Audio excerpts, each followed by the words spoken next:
brought you by Silver Pumps and Motors. Top quality और consistent performance के लिए सिर्फ सिल्वर पंप्स नाम याद रखना. కేసినేని నాని తనపై చేస్తున్న ఆరోపణలకి కౌంటర్ ఇచ్చారు ఎంపీ కేసినేని చిన్ని. తన మీద వచ్చిన ఆరోపణలపై సిబిఐ విచారణకు తాను సిద్ధమంటున్నారు. విచారణ జరిపించాలని సిబిఐకి లేఖ కూడా రాశారు ఎంపీ కేసినేని చిన్ని.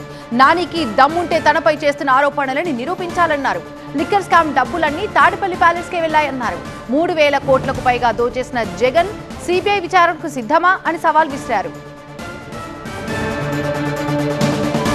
జగన్ కు పాలేరుగా మారి తనపై నాని తప్పుడు ఆరోపణలు చేస్తున్నారని చిన్ని ఆరోపించారు. ఇంకా ఆయన ఏమంటున్నారో మా అసోసియేట్ ఎడిటర్ ఈశ్వర్ ద్వారా తెలుసుకుందాం. లిక్కర్ కేసులో ప్రధాన నిందితుడు రాజ్ కేసిరెడ్డితో విజయవాడ ఎంపీ కేసినేని చిన్నికి సంబంధాలున్నట్టు కేసినేని నాని చేసిన ఆరోపణలపైన చాలా తీవ్రంగా స్పందించారు విజయవాడ ఎంపీ. దానికి సంబంధించి ప్రస్తుతం విజయవాడ ఎంపీ మనతో ఉన్నారు. సార్, చాలా సీరియస్ అలిగేషన్స్. కోర్స్ చేసింది మీ సోదరులు అవ్వచ్చు, కానీ నాని కానీ లేకపోతే బయట నుంచి వస్తున్నవి కేవలం సోదరుడు ఆరోపణలు చేశారని. ఏ రాజు, ఎవరా అమ్మాయి? ఇది మ్యారేజ్ ఇన్విటేషన్ కాదు, నేను కొత్త బిజినెస్ స్టార్ట్ చేస్తున్నాను. కానీ ఎలా? బాస్ వాలా బీ ద బాస్. వీటిని తేలిగ్గా కొట్టేయలేమన్నది ఒకటి. సో దీన్ని ఎలా చూస్తున్నారు? ఇంత సీరియస్ అలిగేషన్స్ని ఎట్లా కౌంటర్ చేయబోతున్నారు? కౌంటర్ ఏంటండి, నిజాలు అయితే దాన్ని ఏదో పెద్ద సీరియస్ ఎలిగేషన్ అనొచ్చు. నిజాలు కానీ అట్లండి నేను ఆన్సర్ చెప్పాల్సిన పని లేదు. ఫైనల్గా లిక్కర్ కేసు అటెన్షన్ని డైవర్ట్ చేయడానికి మీ సోదరుడి చేత ఈ ఆరోపణలు చేయిస్తున్నారని మీరు స్పష్టంగా చెప్పదలుచుకున్నారా? నేరుగా నాని పేరు ప్రస్తావన చెప్పగలరా? నేను చెప్పా కదా, ఇవాళ లిక్కర్ స్కామ్లో దారులన్నీ 4వ నెంబర్ గదిలోకే చూపిస్తున్నాయి. 3,600 కోట్లు తాడేపల్లి ప్యాలెస్లో ఉన్న 4వ నెంబర్ గదికే వెళ్తున్నాయి.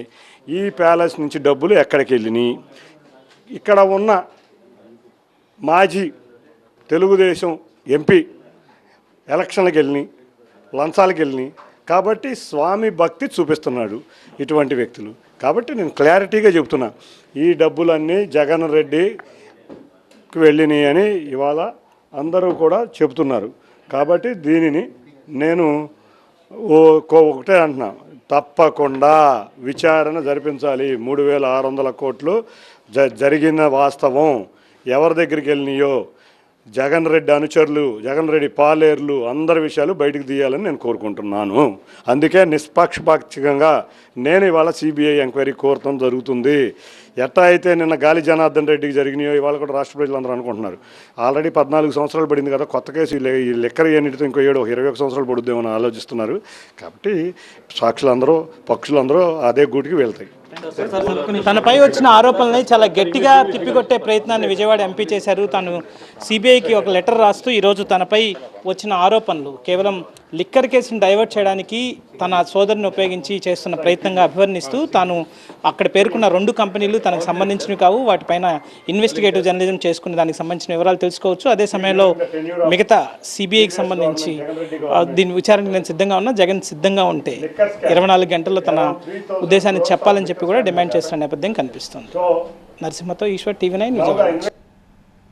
ఇదిలా ఉంటే లిక్కర్ కేసు విచారణ చేయాల్సిందిగా సిబిఐకి ఎంపీ కేసినేని చిన్ని లేఖ రాయడంపై స్పందించారు కేసినేని నాని.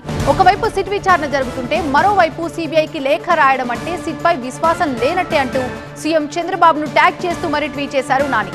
సిబిఐతో పాటు ఈడీ విచారణ జరిపించాలని కోరారు నాని.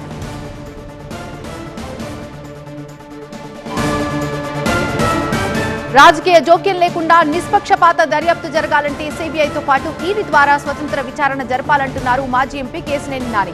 తక్షణమే కేసుని సిబిఐకి, ఈడీకి బదలాయించాలని కోరుతున్నారు.